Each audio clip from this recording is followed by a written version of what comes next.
Prenons au sérieux les enseignements du Christ sur les richesses, sans chercher à leur tordre le bras, pour ne pas être dérangé dans cette partie de notre vie où on ne veut surtout pas voir entrer de morale qui concerne la possession des biens matériels.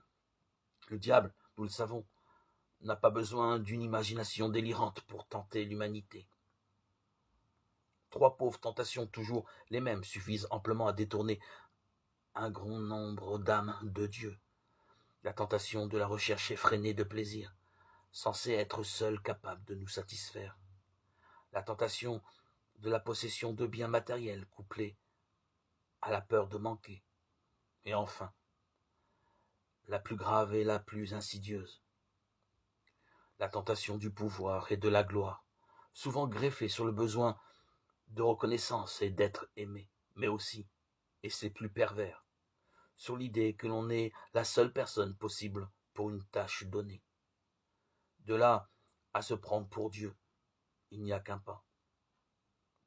Il y a longtemps que ces 3 racines ont été identifiées comme des racines de tentation.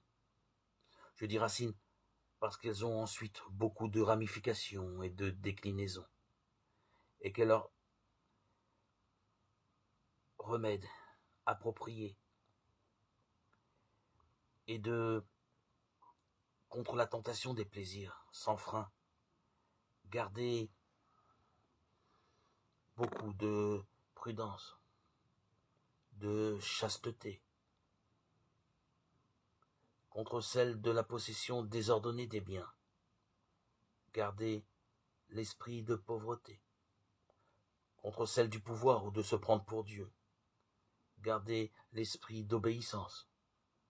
Rien n'est interdit, mais tout ne convient pas. Rien n'est mauvais en soi, mais l'excès est néfaste en tout.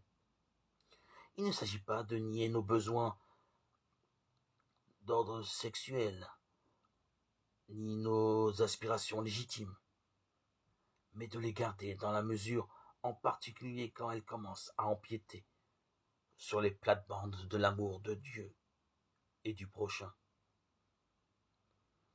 Avant la venue du Messie, ce qu'on pouvait attendre de mieux comme récompense d'une vie juste et respectueuse de Dieu, c'était de longs jours et de grands biens matériels.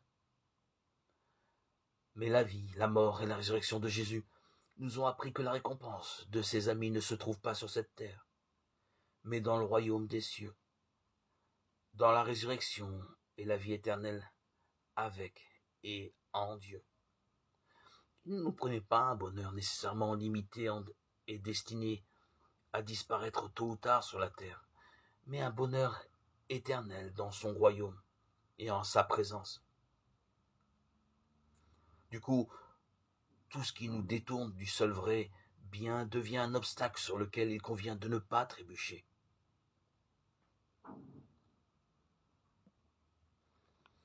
Est-il donc nécessairement mauvais de posséder des richesses? Et il faut bien vivre. On ne vit pas seulement d'amour et d'eau fraîche.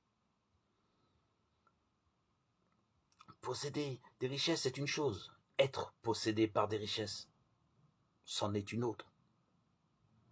Si vraiment le propriétaire c'est nous, et non notre compte en banque ou nos biens matériels, alors nous avons toute liberté de les utiliser comme bon nous semble, n'hésitant jamais à les donner à qui en a besoin, ni même à nous en débarrasser s'il fallait répondre à un appel du Christ, qui exigea ce détachement total.